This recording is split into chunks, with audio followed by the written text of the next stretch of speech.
Whenever you're faced with an obstacle in a Dragon Quest game, there's a choice to be made. Do you A, keep banging your head against the wall until you succeed, or do you B, first level up to become stronger? So what would happen if you kept choosing option A? This is Dragon Quest VIII at the lowest possible level.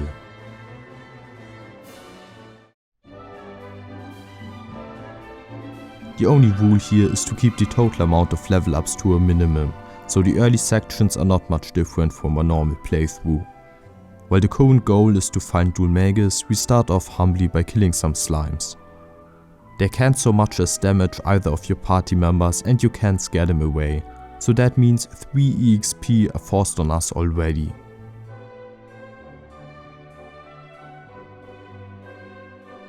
But that's all the fighting we're gonna do for a while, because I'm playing the 3DS version, which has overworld encounters and avoiding combat is generally easy. When push comes to shove, you can even open the equip menu to reload an area and despawn all enemies. That means we will face barely any random encounters in this entire playthrough, and we especially won't fight in any of them. But if we fought the first boss right now, we would get stormed. So while we won't be fighting enemies to get stronger, what we do need is stronger gear and medicinal herbs for healing, and to get all that we need money. But without the ability to fight enemies for gold, we can't afford anything. Luckily, there's a side quest where we need to run an errand for a bit of cheese. And since cheese sells for quite a bit, this allows us to upgrade our gear fully, and while this isn't a permanent solution for the gold problem, we are now more than ready for the first dungeon. The waterfall cave where we have to recover Wireless's crystal ball. If you didn't know, the hammerhead at the beginning can be avoided if you tell him that you want to fight. And that means we can get all the way through to the boss without getting a single point of EXP. Geyzer here as the first boss is quite easy when compared to what's to come, but it would still be a pain if it weren't for the 3DS version's greatest feature. Quick saves that work exactly like regular saves. This means we can retry bosses quickly and efficiently. So while a few strategies to come will have extremely low chances of success and will take hundreds of retries until I can squeeze out a single victory, this will hopefully allow me to keep my sanity. On the topic of strategy, bosses will usually follow an easy to learn pattern. Geyzer here will always use his cursed wave on set actions, and while Yangus will often lose his action to it, the hero is immune to curses since he's already bearing a different curse. Since Geyzer trades his action for only sometimes Yangus's, these actions are a bit of a break between his fairly strong regular attacks and allow for some healing. It might take some tries and a good chunk of luck, but this is a boss that anyone can beat, and I actually recommend trying out this early section for yourself. It's gonna take a few hours, but just beating him at level 1 is already an achievement. I can't simply beat him however. I need to make sure I beat him with only one party member alive, since dead party members don't gain EXP. It would be much easier if I could simply beat every mandatory fight, but to really minimize the levels I have to kill off as many party members as possible for any EXP that I do gain. So there's a choice. Traditionally these kinds of runs never got finished on PS2, but the strat was to give all the early levels to Yangus. And on PS2 that is not only the easiest, but I think the only way. But later on the hero needs a few stats either way, so I either give him tons of seeds, or the levels now and a slightly lower amount of seeds. His XP curve is also slower than Yangus's, and because neither one would ever go above level 6, this gives us an ever so slight amount of extra EXP to play around with. To be clear, it will not matter, but while the total level will stay the same, it will be slightly farther away from the next level, and that's gotta be worth something. So the hero levels up to 4 and will be the EXP mother until Jessica joins the party. It is still a while before the next boss / EXP dump however, and while it's easy to boil everything in this run down to the boss fights, and while it's true that the boss fights are what everything else revolves around, you're still forced to do a lot of prep work, starting now. Before the next fight, we can find a couple of stat increasing seeds, most notably 2 seeds of life.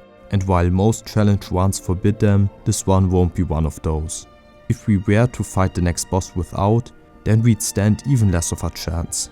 It might even be impossible, but then again, nothing is really truly impossible with dodges and critical hits. But speaking of impossible odds, the exact amount of stats you gain from each seed is random, so it's important to reset for the maximum values. It might take some time, but there's going to be even more resetting for the next fight, which is arguably the hardest boss in the entire one. So we really need to maximize the chances. Which leads me to the next helpful feature added in the 3DS version: respawning blue chests.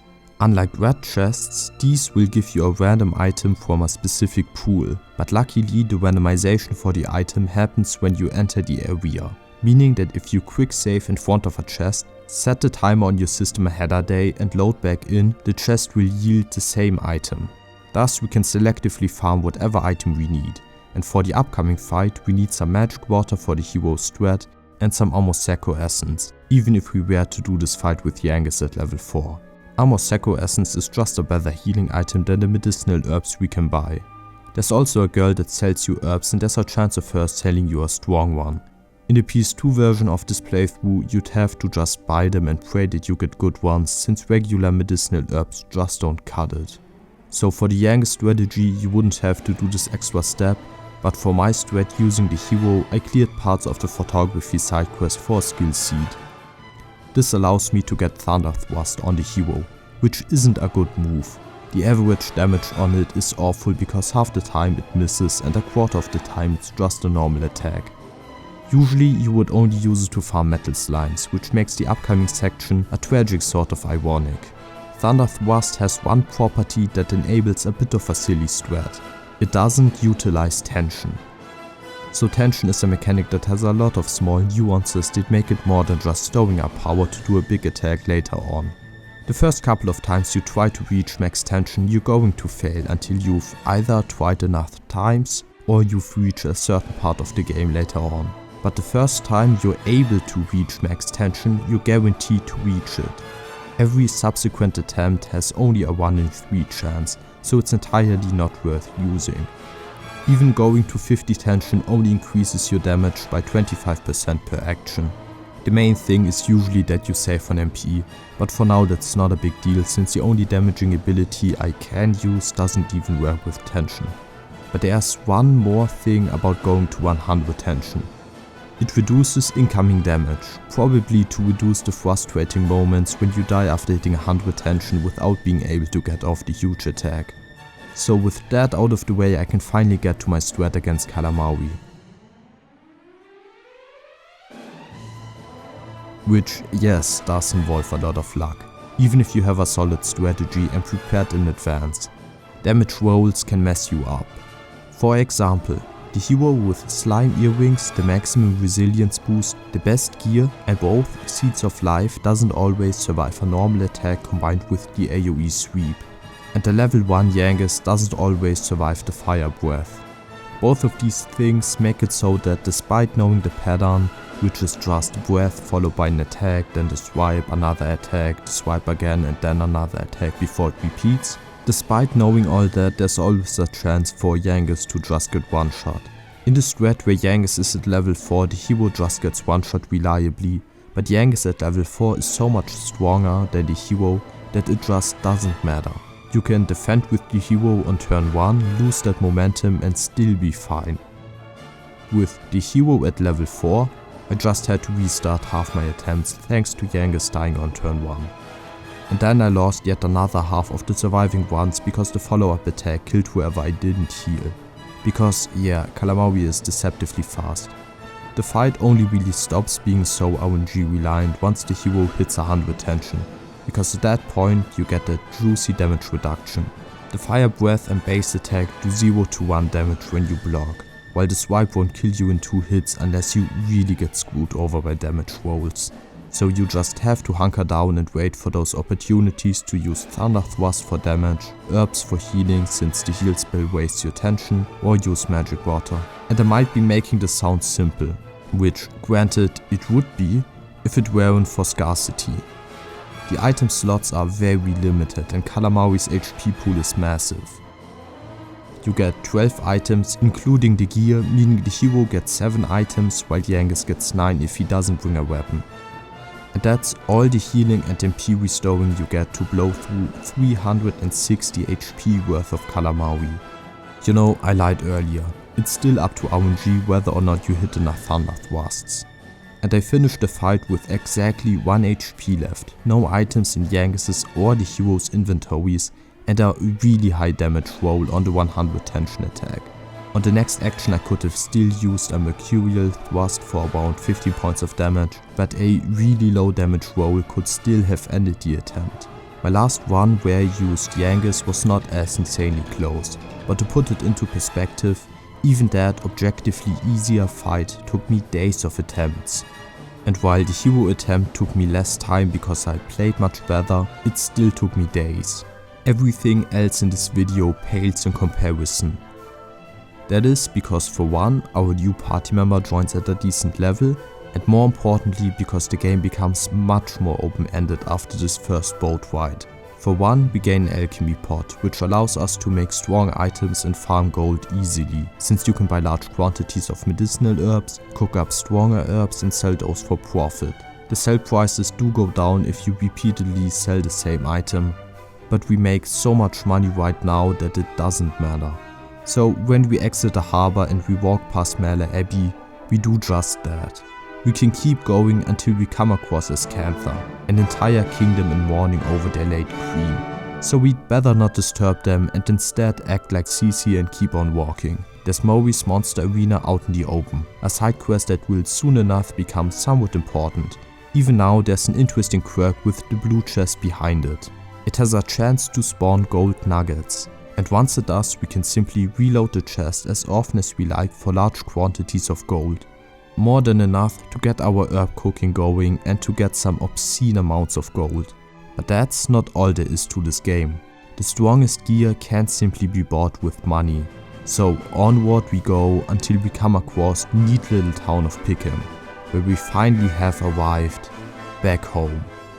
In Pickham there's one more currency worth more than gold, if I can even call it a currency. I am of course talking about casino tokens.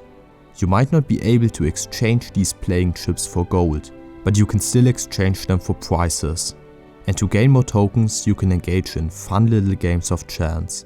I wouldn't really call this gambling per se, since you can't win any money and you're not really wagering any money either. It's just a harmless side activity. So anyways, an undefined amount of time later I'm stacked with some of the strongest gear available. Notably rune staffs, which allow any party member to cast a 0 MP version of the Kabuff spell that we otherwise wouldn't have access to, which combines with our high defense stat from all the fresh gear and means we can basically turn invincible against bosses that don't have an answer to a high defense stat. Which would mean critical hits which ignore defense or any move that doesn't use defense for its damage calculations, which is actually the vast majority of attacks. But luckily for us, the Tortured Soul is not one of them, so it's an absolute joke. It technically does use a spell once every month, but that's not nearly enough for it to matter. Even if it did, we could use a Staff of Anti-Magic. Jessica does go to level 10 from this encounter, but those are all the level ups she's getting in this playthrough. So this event is over, Angelo joins us and with that we already have a full party. Angelo is really going to carry our party for a long time, starting now. Starting now. The next stop on our quest is to a Scanther to solve their problems. I do like the story, but since it doesn't include even a single battle, I'm going to skip over it. So the real next stop is Pickham yet again. Notably, Medea gets stolen and pawned off for 1000 gold, which is interesting since it gives us a less abstract idea about how much exactly gold is worth. But that's not what we're here for today. We're here to skip past something about Dhoulmagus' old acquaintances and whoops, there's the next boss fight. The trap box is the evolved form of a mimic, which are usually the hardest non-boss encounters in any given game. Just like a mimic, it's able to quickly end any of your characters with critical hits that, since crits ignore defense, will kill every non-blocking party member on the spot. It uses so far the strongest spells and throws out status effects to disrupt your plays. There's only one problem. The skeleton/wooden box hybrid is cripplingly weak to poison. Don't ask me how. And Jessica at level 10 will have exactly enough skill points to learn Toxic Dagger. You can probably connect the dots. It doesn't even give enough EXP for a level up on Angelo. So with that, we can go and get Medea back, visit Yangus' acquaintance in Pickham, gamble, find out that Dhoulmagus crossed the ocean, rummage through the destroyed Trodain, travel to another realm yet again, gamble, go back to Ascantha in search of the Moonshadow Harp, find out that the harp has been stolen, gamble, go down the mole hole and fight the boss there. At this point we run into a philosophical debate. The boss is Don Mole and his henchmen, the Soul Moles, each give 68 filthy, disgusting points of experience. And since he starts the fight with 4 of them, this seems like the minimum amount you're required to kill. But not only does he spawn new ones at set intervals, meaning you might end up killing more than 4, you can't even ignore the moles until the end of the fight, since there's a really good chance that they will kill each other over how bad Don Mole's music sounds. With so many moving parts here and the random nature of confused enemies, beating this fight with only 4 kills is surprisingly hard. The lowest I was ever able to get was 5 kills. If I tried for a couple days, I could lower the amount of kills by 1 more. But I'm trying to minimize the EXP gained, so how could I settle for this easy way out and gain even a single point of EXP that isn't necessary? So at this point I'm faced with yet another conundrum. The problem is that 4 soul moles isn't the absolute minimum you require to kill. When an enemy is confused, there's a tiny chance for them to flee the battle, so you can beat Don Mole without killing a single soul mole. I would gladly give up a few days to grinding out a lucky attempt if that was all it took, but sadly these aren't the kind of odds we're dealing with right now. What makes this so awful to me is that Don Mole isn't a hard fight. The guy only has 1 attack that can even damage you when you're buffing your defense. And you know when it's coming since he follows a script, and it doesn't even one-shot a non-blocking Angelo. This fight is basically the same as the Tortured Soul Render normally, but it's impossible to optimize. So what I did was that I cheated.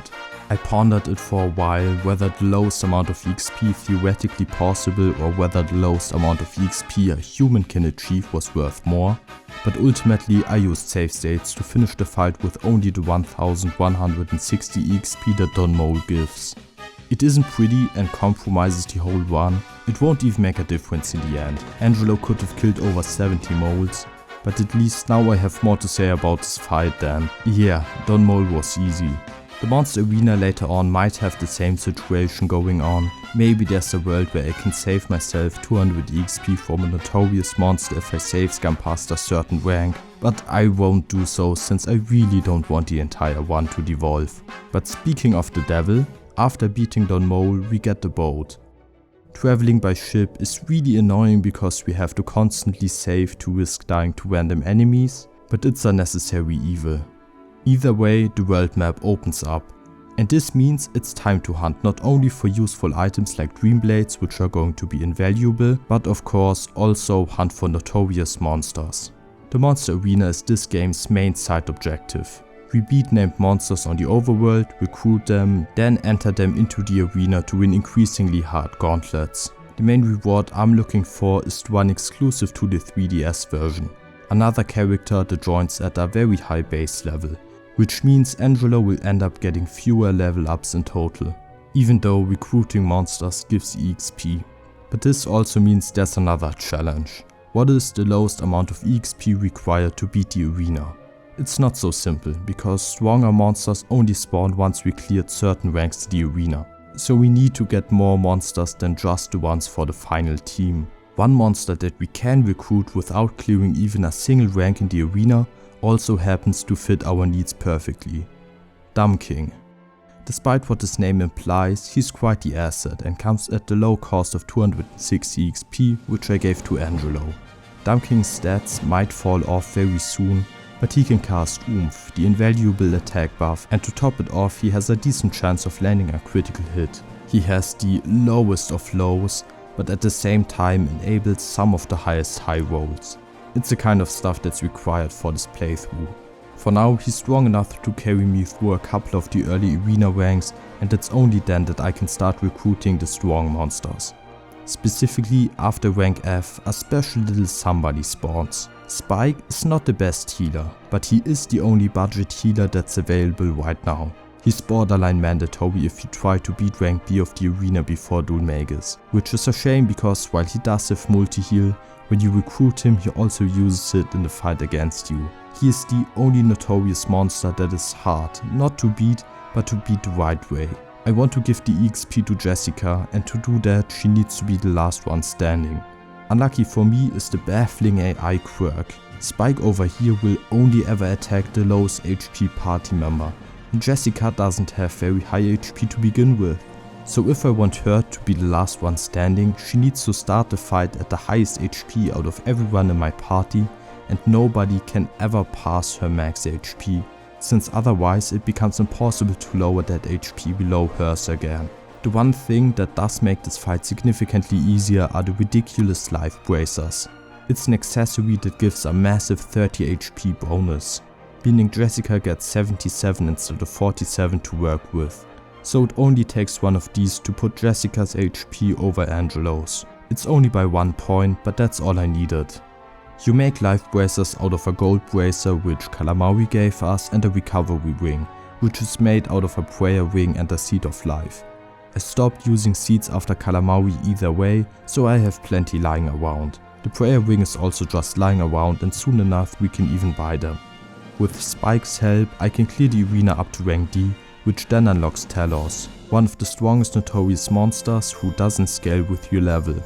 He is weak to sleep, and given how you can indefinitely reapply sleep, this means you can reliably keep him asleep for the whole fight. It does take very long, and frustratingly, since he outspeeds you and one-shots everyone, even if you maxed out your defense buffs, that means I only have a 50-50 shot at the killing blow. If he decides to attack Jessica, I have to spam sleep on him for another 10 minutes.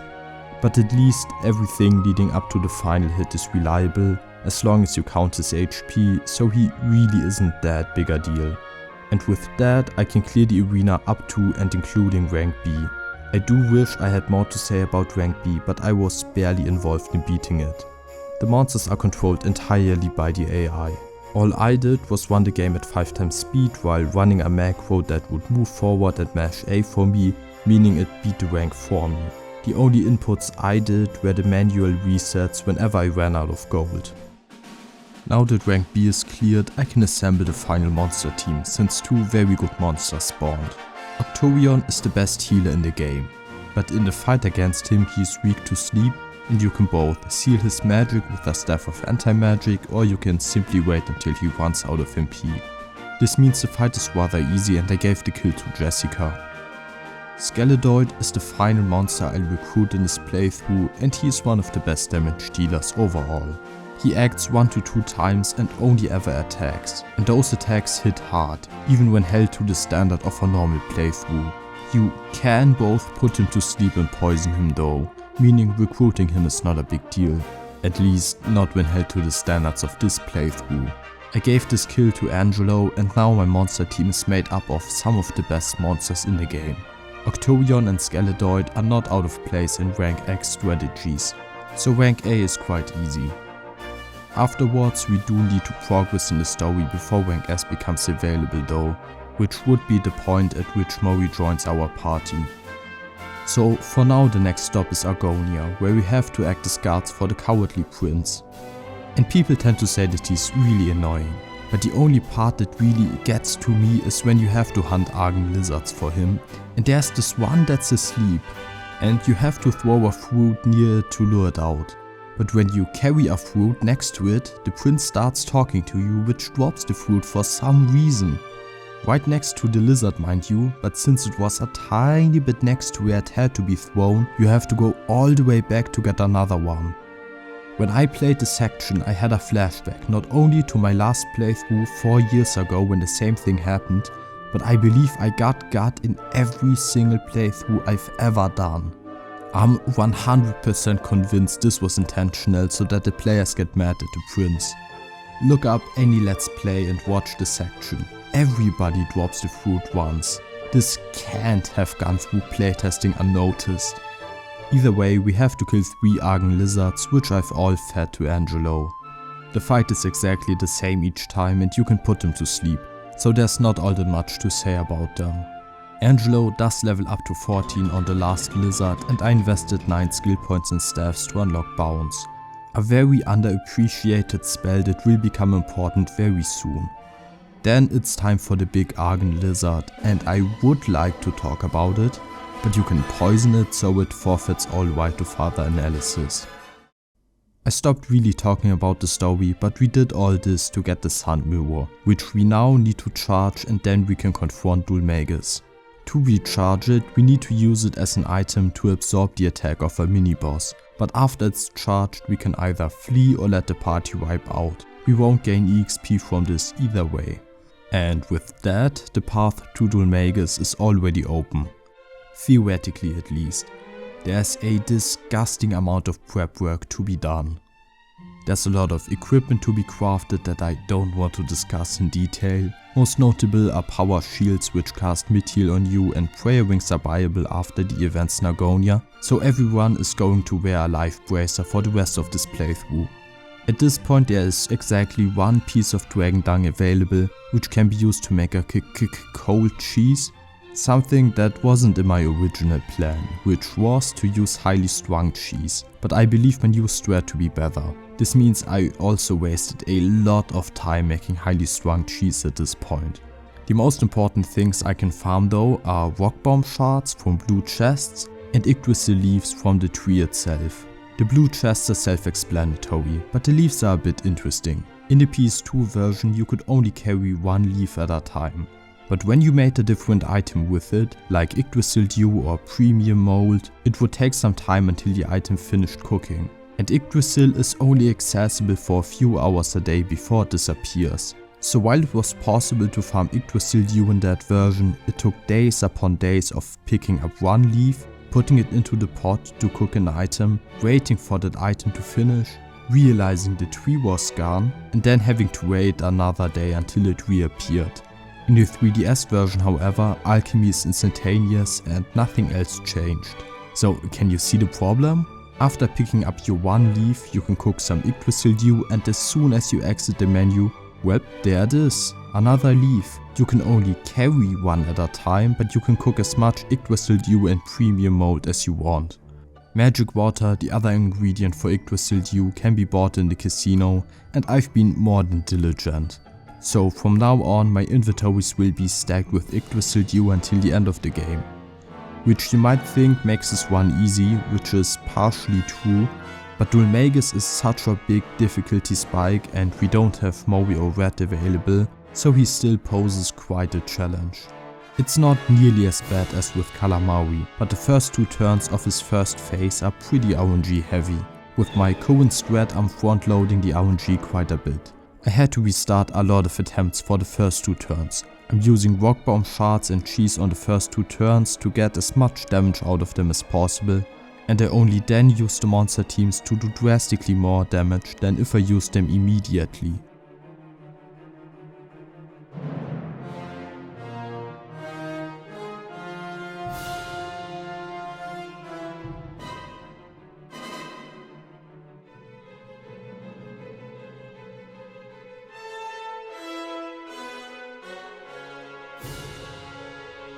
And once you leave him without his doppelgangers, it's very easy to outlast him. Had I used the monster team immediately, the risk of running out of items before he's dead would be much greater, but with my current strat it's only really the first 2 turns that have to go right. Everything considered though, Dhoulmagus is surprisingly simple. But you know what isn't? Counting to 1880. The real challenge comes from trying to time everyone's death while this guy heals himself and damage randomly rolls up or down. In a few days I'm probably going to upload the raw footage to all the important fights, and something you'll notice is how long I take in between turns here. That is because I'm entering all the damage into a calculator. I was so done with this annoying fight after not only miscounting once but twice and killing him too early. So the first phase gives 4300 EXP and Angelo reaches level 15. And then I died against phase 2 before making my way back with a restocked inventory and everyone at full health. If you retry the fight now, you start at phase 2, so I can regard them as completely separate fights, even though phase 2 plays similarly to phase 1. You mostly die, again, to unlucky move combinations and sometimes running out of resources, but the bottom line is that surviving is fairly easy, doing meaningful damage however isn't. You want to have one defense buff at the very least, since it prevents his normal and the feather attacks from killing Yangus and Jessica. Jessica can sometimes even survive a normal attack when damage rolls down, but that's way too risky. So one person is going to use a rune staff on every turn just in case of a disrupting wave. Another has to use Yggdrasil Dew, and then it's your choice between using a second Yggdrasil Dew in case he uses the shout and stuns whoever was going to use it, or using a second rune staff to even momentarily better absorb his attack, or using bounce with Angelo, which you want to be up at all times since it does quite a bit damage to Dhoulmagus passively, at least when compared to my other damage options. And that means you usually only have one action left every turn to make progress in the fight, maybe two if you skip the safety rune staff / Yggdrasil Dew / bounce. So I divided this fight into 3 parts. I first applied Zap at the start, which isn't at all in order, even though turn 1 might just end you, since it's impossible to have any defense buffs by then. But other than that, surviving with 3 actions and spending 1 on Zap is alright. I would then follow this up with either both monster teams or another short round of Zap in between, since it would usually run out after the first. If you're only spending 1 action on damage, and peak damage means doing like 60 with a rock bomb shard against Dhoulmagus' 2640 HP, well, this isn't going to get you anywhere. That is why a good attempt needs a big amount of damage from the monster team, and this is where Dumb King comes into play. The guy can crit, which is neat, it gives you an extra 100 damage, but what really matters is his oomph. If he doubles another monster's attack, that makes him perform so far above his pay grade. At this point I want to confess something. I've actually done this exact same run before, back in 2020. The reason I've returned is because I believe I can lower the final amount of levels by 1, and also because I used way too many seeds back then.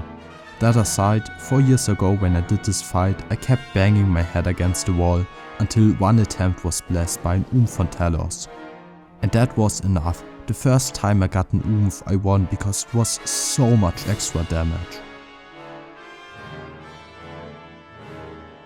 And this time Dumb King used Oomph von Skeledoid. At that point I just stood up, did a little dance in celebration because I knew it was over. The amount of damage you get from this one action is just insane. Skeledoid went on to by himself do over 1200 points of damage over the next 2 turns. That is way more than enough. I was still using a calculator at this point, so all I had to do in this last section was time when I let everyone else die, and while Dhoulmagus did give me a bit of a scare with a disruptive wave, I was easily able to pull this off. Dumb King not only won me this fight, he made it look easy. And with these 12,000 points of experience, Angelo has now reached level 18. And thus Dhoulmagus, the source of all our troubles, has been defeated and our adventure comes to an end. Yeah, of course not, but on a serious note, this is where most playthroughs on PS2 back in the day either stopped or adjusted their rule set. Everything up until now has been well trodden, just never put into this format. I spoiled that I did this playthrough before, so nothing is going to be entirely new to me, but I'm still excited to show you some of the strategies, starting with a fun one. Jessica picked up the scepter, went evil and off to the town of Arcadia, where David totally does not eat dog food. Just as a side note, I remember downloading a mod to uncensor the 3DS version alongside one that restores the orchestral soundtrack. But it turns out the uncensoring one was made by degenerates and only uncensors outfits. Maybe that's why Jessica looks so pissed. Anyways, evil Jessica is easy, possibly the easiest fight in the game. She doesn't have Disruptive Wave and she doesn't have a non-spell defense piercing move. This means you can stack buff and bounce on Angelo and she will have no way of damaging him. And given how the shadows also can't damage Angelo thanks to his cutting edge gear, he just achieves guard mode. The one time he's vulnerable is when your defense buff runs out. You can reapply bounce to refresh that duration, but you can't reapply buff when you've already maxed out on the defense boost. This means theoretically Jessica could use 2 basic attacks back to back, but if you go up to 100 tension, even this worst case scenario won't be able to stop the inevitable. This is the easiest boss in the game, and while at first glance it might seem like reducing the total EXP would be hard thanks to the shadows giving EXP, it's not, since you can intimidate them. So after defeating Jessica, all that's left is to spam intimidate, and then it's like the whole fight a matter of inevitability. She gives 7800 EXP and Angelo reaches level 19, which sadly won't be his final level. But it will be his last level up for quite a while, because now it's time for the main character to make his appearance. The true reason this one is on 3DS. After effortlessly clearing rank S in the arena, Mori will finally join us. Again, rank S would be possible with way less than we have right now. You could possibly even cut out Octorion. Maybe I'll do that when 30 years from now I'm able to shave off yet another level. But I'd rather have this be too easy than rank B again.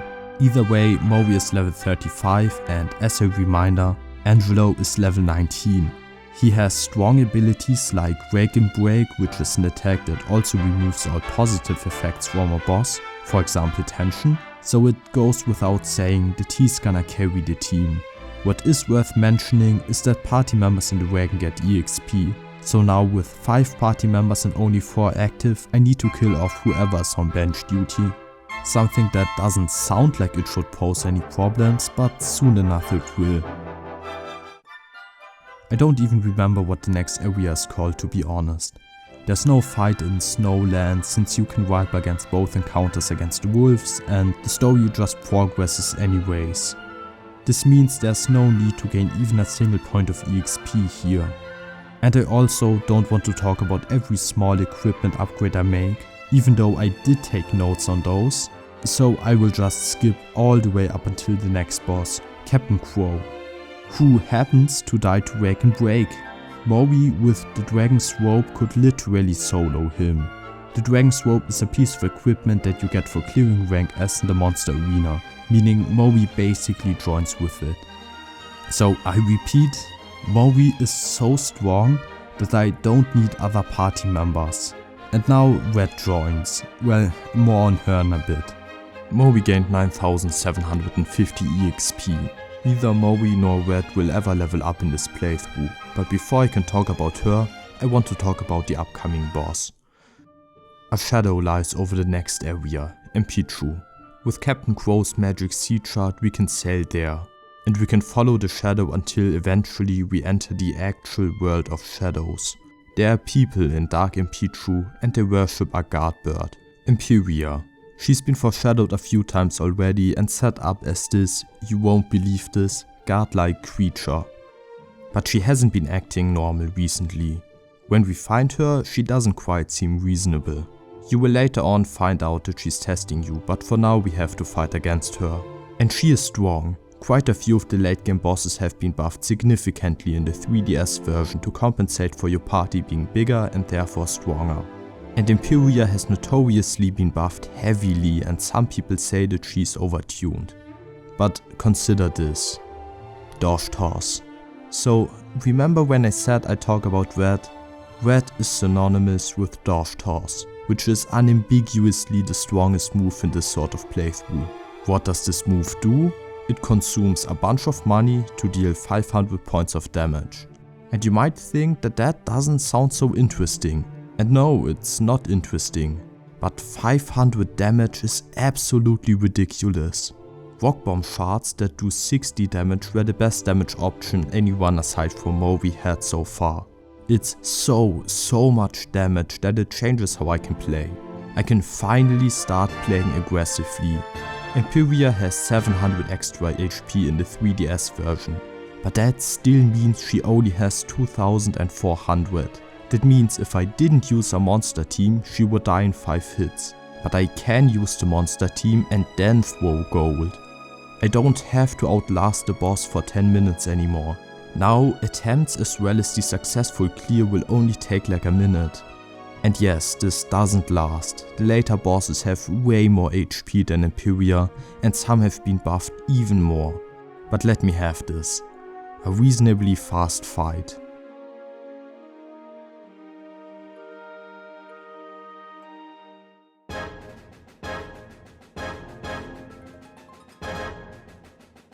I gave the 10,150 EXP to Movi, and to immediately lower my fun level, Empyrea reveals why she was testing the party. Her child was kidnapped by some dude named Gemon who's threatening to kill it.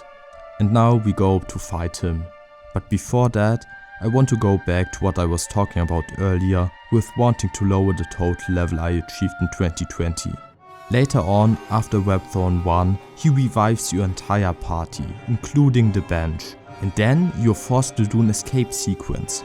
If you die, you have to go back to before beating Rapthorne 1, so there's no way to skip this. And since everyone was revived and you're still inside, meaning you can't swap them out, that means the EXP from all the fights you have to do on your way back will go to at least 3 people.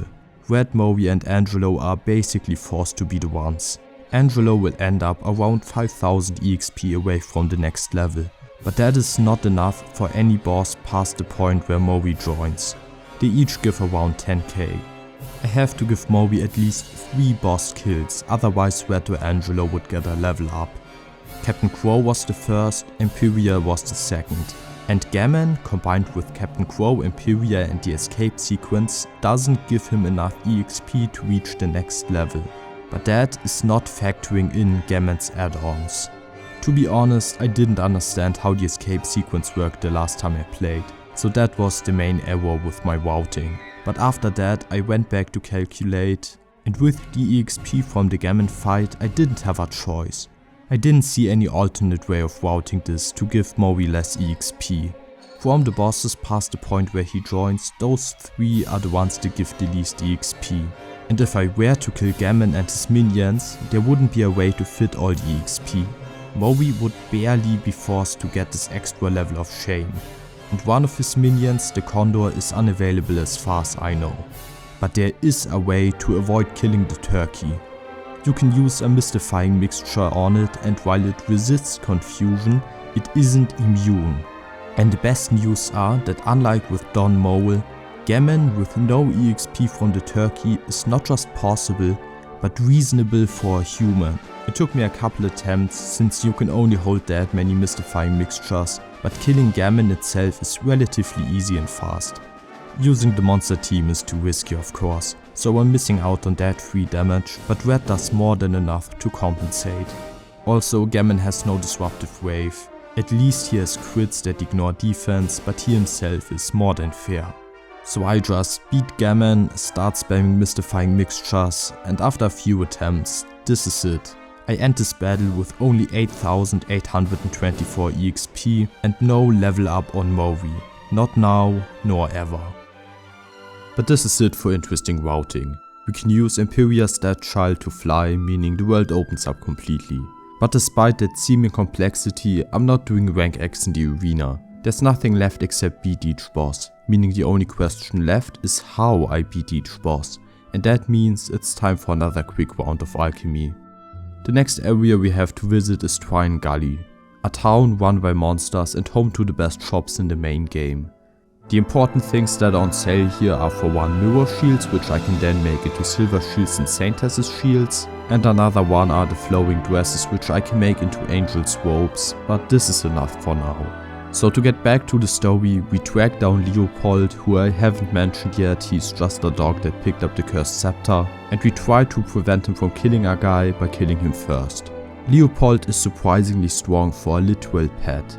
I'd say the strongest boss so far, but you know, Dorf Toss. It still holds up, and being the strongest so far doesn't make him difficult since my party is so strong right now. He does a lot of critical hits, so it still took me some tries to beat him, but the strategy I used wasn't particularly nuanced. FYI, crits are really effective against my party because while I have a lot of defense from the strong gear, I don't have a lot of HP. Either way, Red kills the dog, gaining 10,200 EXP, and then we are sent to jail, presumably for animal cruelty. The story beat when you're locked away is overall really neat. This whole section is the game's narrative highlight in my opinion. But not only am I not talking about the story today, I am also not using any of the party members that are locked away. I would much rather only have Mori and Red, to be honest, since then I wouldn't have this routing nightmare in the escape sequence, and honestly just the two of them are stronger than Red, Genghis, Jessica and the hero, which are going to be the active lineup for the Black Citadel. But that would be too easy, so Red and Mori spent a month just sitting around, and the guy we were trying to protect was killed by Marcello off screen. So now we go and fight Marcello, who's my favorite Dragon Quest VIII boss, narratively speaking. He's been buffed significantly in the 3DS version, but neither of the English Dragon Quest wikis mention this. Because they're awful, but this means that I technically did not get him on my first attempt, since it took me a bit to figure out how much HP he has exactly. It's actually 4,520. They also took away his mid-heal, so he's no longer an embarrassment, just a bit on the weaker side when compared to all the bosses that came before Dorf Toss. So as you might be able to tell, there's always a fine line between bosses being too easy and way too hard in this playthrough, mostly due to the power of Yggdrasil Dew. Marcello often can't kill Red or Mori in a single turn, meaning as long as I spam Yggdrasil Dew, there's usually nothing he can do. Red gains 11,200 EXP, Rapthorne is revived, and now it's time to prepare for the first boss in a while that's on the other side of the fine line I mentioned earlier. So to prepare for Rapthorne, I need gear on the hero, Jessica, and to a lesser extent Genghis to make it so they don't instantly die. Genghis still dies so quickly that I can neglect him a little. The most notable equipment is the Metal King shield, Alistair's armor, a crimson robe, and it doesn't really do anything but a sun crown. The main thing that matters are reductions to ice breath and spell damage, namely Kaboom and Kefrizzle. I also put an ice shield in Red's inventory to use as an item. Rapthorne 1 is actually really strong. Again, he was buffed in the 3DS version, but at least he follows a pattern. A lot of attempts end on turn 1, since the ice breath is strong enough to kill Genghis through a block. Red has to outspeed and apply the ice shield buff or it's a restart. On turn 2 I have to call in the second monster team, just to soak up the first scripted critical hit and a kaboom. Then he does a regular attack and either kills Genghis, Jessica the hero, or if I'm lucky damages Red. Jessica or Genghis can die right now and it won't be of consequence, but the hero dying is usually a reset since the monster team's damage helps so much. This is why on the third turn I'm only using Yggdrasil Dew with him. If he dies, I reset anyways. Might as well make the rest more consistent. The only way to recover from his death would be if Jessica used an Yggdrasil leaf, which she'd first have to survive a turn for, which is unlikely to say the least. But honestly, the leaf is just a bluff. I need 3 leaves for the upcoming escape sequence, and that's all I got. Either way, at this point I would use the main monster team, and yet another good chunk of attempts will be condemned because the team doesn't do nearly enough damage. There were some errors on my part, specifically I should have had less people on Yggdrasil Dew duty and could have maybe used an ice shield on somebody other than Red, but I didn't have a second ice shield or the drive to do the dungeon again, and it worked out in the end. I'm just saying that the odds could have been improved a little. At the end of the day though, the random moves really are the deciding factor. Every dazzle is a huge win, while sleep on Red is basically a restart, since it loses you 500 damage at least and forces another party member to waste a turn on using a panacea. His Kefrizzle is weak, while Kaboom, depending on the damage roll, might just kill everyone besides Red. This is far from the worst fight, that's still Khalamari, but annoying regardless. At least I don't need to kill off everyone besides Red before finishing him off, since Rapthorne gives no EXP. He is still responsible for the worst routing conundrum that I've been playing around all this time though. I've already talked about the escape sequence and how Angelo and Mori, despite being on the bench, also have to gain this EXP. The fights themselves are all simple until Rune, who's a bit RNG, but there's not much to talk about here. The statue that turned to life gives 2200 EXP, then the statues that turn to life give 2270 EXP, the Megalodons give 2700 resulting in Angelo leveling up to 20, and finally Rune gives 2480. And then we exit the Citadel. Past this point there will be no more instance of EXP. The final boss doesn't give any, and he's all that's left. This time, thanks to the turkey running away in the Gemon fight, the total level is 1 lower than what I previously had. The lowest amount of level ups required to beat Dragon Quest VIII are 5 for either the hero or Yangus, 1 level for Jessica, 8 levels for Angelo and not a single one for Mori. This means that 14 total level ups are all that it takes. So why am I saying this now? Shouldn't I beat Rapthorne before celebrating? Well, this is where we run to a bit of a dilemma. And to explain it, I want to go back in time. Back 18 years to the, to my knowledge, first ever English low level run of Dragon Quest VIII. Starting with a video titled Dragon Quest VIII Khalamari Low Level by YouTuber Amaravati. And it features incredibly sharp play for its time. I used it as a reference for the one I did 4 years ago, since back then I hadn't yet figured out that there was a better way in the 3DS version. It was an absolute achievement and the comments reflected that. People were in awe of this combination of strategy and luck to solve this seemingly impossible boss fight. Or at least most of them did. So the video stood in a vacuum. The description only mentioned how many seeds were used. And some people went on to say that the video can't be legit since there must have been cheats involved. Without cheats there's no way to get this equipment and the consumables required. And of course that was false, but that didn't stop people from throwing out these accusations. It got so absurd that Amaravati posted not 1 but 2 comments under the video explaining the process. Then, 2 years later, Amaravati uploaded a video called Dragon Quest VIII Boss Khalamari Low Level. The difference is that less seeds were used in the latter video, so it is an improvement. But again, the comments were still filled with people with minimal knowledge mind you, that threw around these cheating allegations. So much that Amaravati posted this comment. The run only contained 2 more videos, the trap box to show off the poison thread and Dhoulmagus' second form. And the comments under the one about the trap box were pretty chill since it is A, not a boss that people tend to struggle with, and B, the strategy was very simple to understand. People will wonder, how did you beat the trap box? And the solution is that you poison it. Dhoulmagus was much less tangible though. So again, there were the same accusations of cheating, since how could you possibly get Talos at this low level? The answer of course is that you put him to sleep very easily.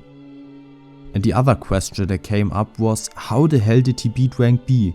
Again, Amaravati had a response. So I can't say for sure how this played out, but the way the comment reads to me implies that either A, Amaravati got lucky, cleared rank B, then saved, went back to an old save to try and record rank B but wasn't able to, or that B, Amaravati actually cheated in whatever way. The comment describes in detail how you could cheat past this section and there would be no reason to not do it that way. You know, the way I cheated it in this playthrough. So why am I telling you all this? It's because, simply put, I don't think most of the people commenting even begin to understand the concepts of these playthroughs. They act like it's this stick measuring contest and they either feel embarrassed for not being able to do the same, or they feel the need to find anything at all to discredit the one. My favorite is the passive aggressive, wow, that's some ridiculous luck, if X or Y had gone wrong you would have died. Especially when it's prefaced with, oh you have no idea how lucky you are, acting as if this was that person's first attempt at the fight and not the only one that made it past, you know, after 1,000 attempts. The one worthy of being uploaded. The videos serve many purposes. They might be a proof of concept. There might be someone innocently showing off their personal achievement. whatever, but they aren't trying to challenge or humiliate the viewer. Or at least they shouldn't. And the reaction from the people making these runs were historically always elitist. The simple response to someone telling you that you're doing something shameful by cheating in a single player video game, since you shouldn't have been able to get strong herbs otherwise, is to tell them that they suck, are outright wrong, and that you could in fact get strong herbs from the NPC that sells them. But I believe that this enforces an unhealthy mentality where the players become increasingly elitist while being afraid of the constant outside scrutiny. If I had to guess, I'd say that Amburavati used a turbo controller and a rubber band, made it past rank B in the arena that way, but couldn't admit to it because otherwise the trolls in the comments would be able to say that everything he's doing is invalid, shameful, and that he deserves to be crucified for it. And this isn't just one channel. If you want to see how rank B actually plays out, look no farther than Kraos Imitator, a YouTuber who uploaded a video titled Dragon Quest VIII Monster Arena Rank B defeated before Dhoulmagus at low level. And that was only 7 years ago. The comments under these sorts of challenge runs are painful, but the ones under this one are particularly bad. Keep in mind, the same comment section has multiple people that tried it for themselves and made it work after a few hours. But despite them, we get a lot of wow, pure luck, no skill types of comments. But then there's other people also claiming that this can't be done and has to be cheated. Apparently it's cheated because either you couldn't be at these low levels, it's cheated because else you couldn't get Talos, and the video itself? Some claim it's fake. Is this just a Dunning-Kruger effect? The accusations are always so flat, so easily debunked. Well, no. Despite how ridiculous it seems, these people are not convinced that they know better and have to share their insight, but they are commenting because they want to discredit the video.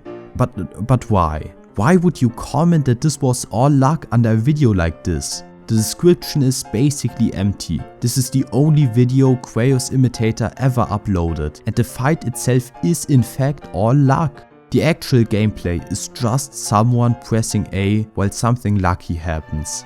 It's obvious, so why do these people feel the need to point out how this is all luck and no skill? Why are people so aggressively insecure? I want to make clear, there are tool-assisted runs that don't fully disclose what went into the run. Like a 4-year-old run by this Russian that actually streamed some of their runs, where you can see that they use save states. But even there, I don't think runs like that are inherently not valuable.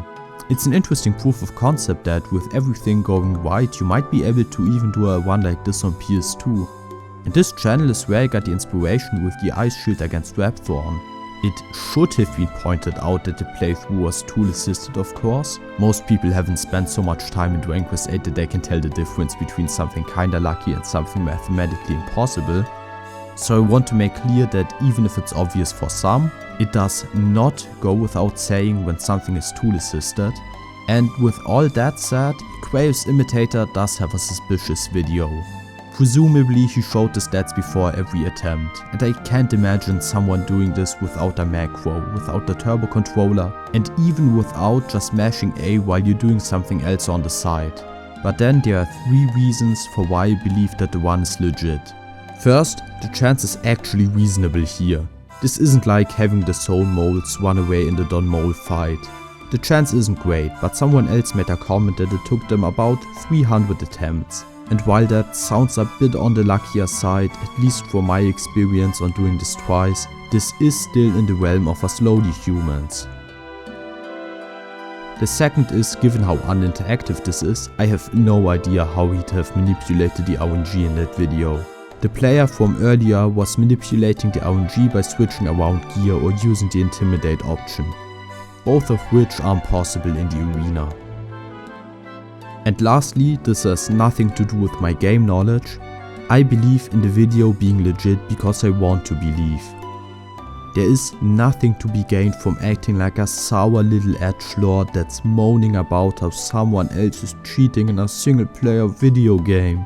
And if I choose to trust in that story, the world as a whole seems to be a slightly better place. The choice is obvious. I've done a few of these sorts of runs before. Some in private, like the first time I beat Dragon Quest VIII like this, and others I posted. And I have been truly blessed by nice comments, but even so, I know there will always be some people that miss the point either way. And that includes even people that have something positive to say. Some people say that they are ashamed that they had a much higher level, as if the video was supposed to be the bar for a casual playthrough. And some people use these videos as guides, and to make it clear, a strat that works 10% of the time is a massive win for a playthrough like this. Meanwhile, for a casual setting, that would be the worst strat ever. So in most cases, the videos don't make for good guides. I have a video where I showed off the strategy for Time Worm in Dragon Quest XI, where I beat him in 11 actions and explained that 10 actions are possible with basically the same setup. It just takes a bit of luck at the start of the battle, and I even theory crafted that 8 actions could be possible, which is where the current record is at. And from the description and video title, I assumed it would be clear what I was doing. But regardless, I think I accidentally inspired a bunch of players to unnecessarily farm seeds for a bunch of hours when there are much better strategies for consistency and with lower stat requirements. But back to Dragon Quest VIII. The one I'm currently doing is built on the shoulder of giants. Many ones came before mine. But why did so many people before me do playthroughs like this when the comments every time yelled at them for cheating, and they also had to deal with all these annoying, well, I'll just call them skeptics. They didn't do it to help people, these aren't guides, and it clearly wasn't because it earns them so much fame and respect. There is only one reason, which is that it's enjoyable. Testing the limits of this game we all love, trying to come up with new strategies, and the feeling after each breakthrough, some people genuinely enjoy it. And of course you'd want to share it with your community. If Amawavati didn't upload that video 18 years ago, I might have bounced off this. I might have never attempted this playthrough. And I would have thought that it's impossible. Maybe if someone later did upload a similar video, I would have declared them a filthy, subhuman cheater that sold their soul for a game genie.